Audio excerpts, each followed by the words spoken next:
In this video, I'm going to show you how you can download the XM platform on your PC.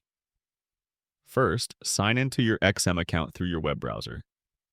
Once you are logged in, look on the left-hand side and click on the More icon. Scroll down until you see Platforms. Here you will see several options like MT4, MT5, and also the XM mobile app. Since we want to download it for PC, select MT5. Now choose the PC version and click on it. The installer will start downloading to your computer. When the file finishes downloading, open it and go through the installation process. Once MT5 is installed, you will need to sign in with your trading account credentials. To find your login details, go back to your XM dashboard.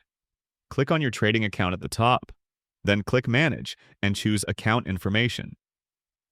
Here you will see your server name, your MT5 ID, and you should also already have your password you created when opening the account.